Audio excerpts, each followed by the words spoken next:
Finally, guys, we arrived at Fort Jesus in Mombasa. Some of the facts about Fort Jesus. Fort Jesus was built by the Portuguese between 1593 and 1596, taking around 3 years to its completion.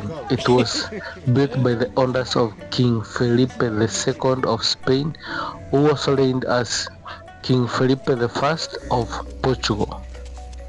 Fort Jesus was designed by Giovanni Battista, an architect from Milan. Fando kuingia Fort Jesus kwenye Battista never saw the completed Fort Jesus because he died around the same time it was completed. That was 1596, somewhere in Goa. So right here we are at the entrance of Fort Jesus. You can see the doors, the ceiling. Yeah, basically this is how it looks.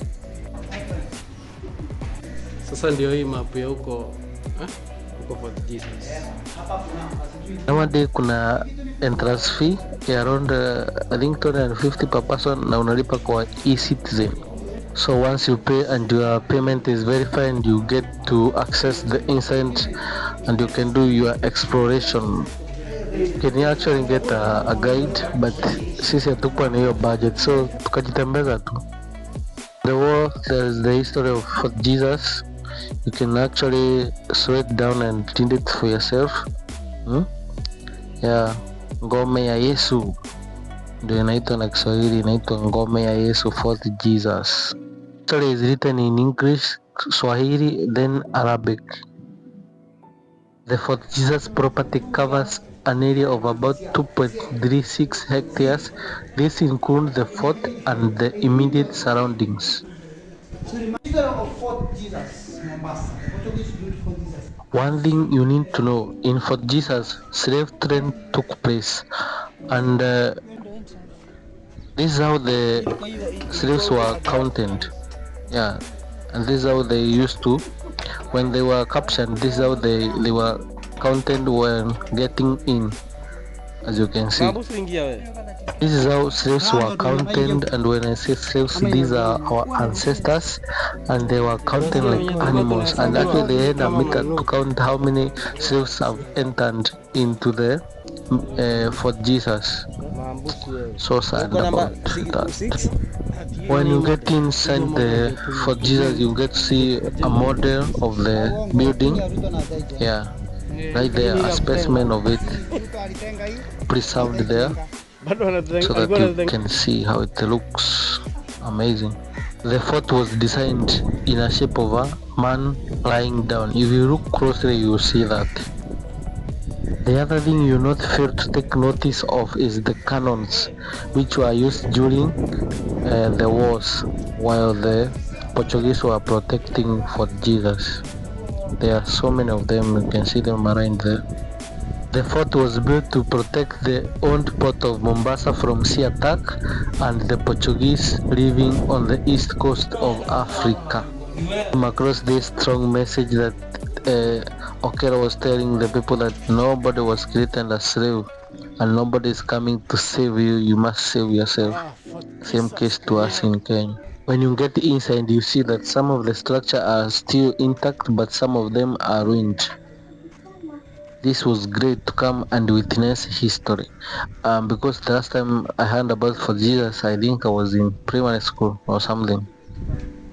There is a history of humpback whale which was washed ashore in Tana River County. Actually, next to it is the skeleton that belongs to the whale.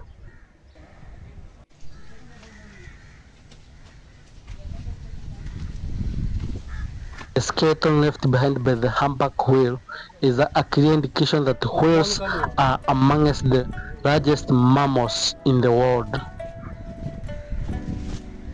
Just take a clear look and you will understand what I'm saying. Do you know a whale can grow up to 100 years old? These are some of the facts which are written beside the skeleton. You imagine a young adult humpback whale can measure between 25 and 30 tons, and a full-grown measuring about 40 and above tons. Just look at how big the skeleton is, and from here you can get a perspective of how huge the whale can be. Here is a replica of a human skeleton which was found in its original position inside the museum of Fort Jesus. There are more structures in the museum, and you can see like this one look like an ancient toilet, but we don't know for sure. That look like the sewerage. And here is a replica of a sailing boat that they used to sail across the Indian Ocean during the trades.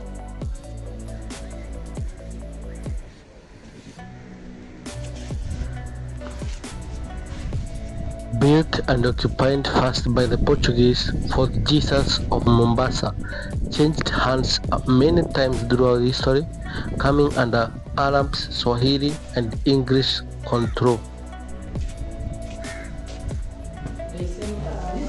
We are inside the Omani House in Fort Jesus, and here they have displayed the types of the weapons they used during the war. As you can see, they also display some of the goods that they were trading during those time, and the currency that were used during the trade. As you can see, these are some of the specimens of the currencies, and here are some of the spices that the Oman people brought to the coast or to East Africa. That include the cardamom, cinnamon, frankincense, cloves, amongst other. They also traded ivory, and a lot of elephants were killed during this era. We are inside the Omani House. Basically, this is the display of leaders from the Oman and during the time they served. Yeah.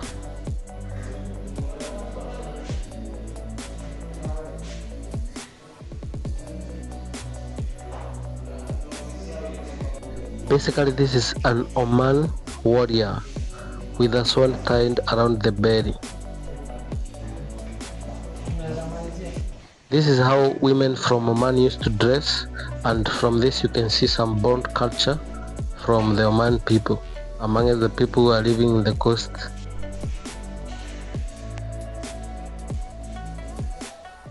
So basically, if you can learn English or Arabic, there is history written beside every picture, and you can learn for yourself provided you got time.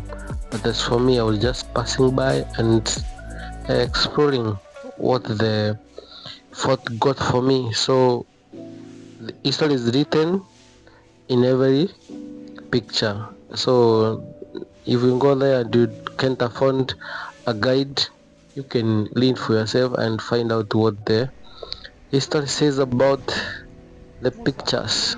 Yeah. There are cannons in most of the high corners, and I was wondering how did they put those cannons there.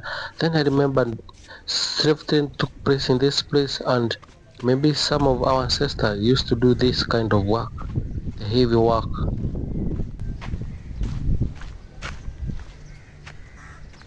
As you walk around Fort Jesus, you find that some places are completely ruined, but some are still in good condition, others are maintained.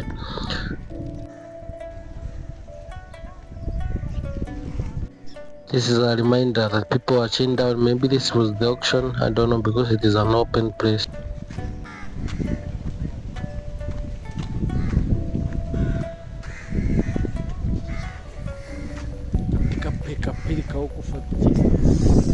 By the way, Fort Jesus became a museum in 1962, and people from this area, the Swahili people, call it Ngome ya Yesu. Yeah, and that is in Swahili. Inside Fort Jesus, there are curious shops filled with art, each piece telling history by itself. Yeah, there are so many of them. Actually, you can get them at a price, you know. Yeah, just look how beautiful everything is from this side. Hmm? Art, crazy art. Yeah, Kasi katindake ama. and from this end, I think they could watch people approaching the port, whether they were traders or inventors. Yeah, they could clearly see them as they approached the port. From this point, you get to enjoy a wide angle view. You can see the ocean and everything that surrounds that area. From this point, you can attest that Fort Jesus was very strategic when it came to controlling the trade at the port of Mombasa. The owned port of Mombasa. Yeah.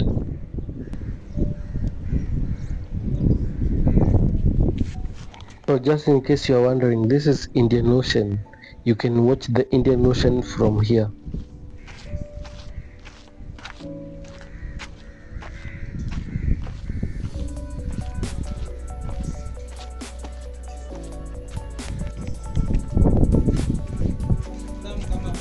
Time you decide to visit Fort Jesus, make sure you carry some extra shillings so that you can buy some of the art and seashell that they sell in the museum, so that they can act like, souvenirs or something.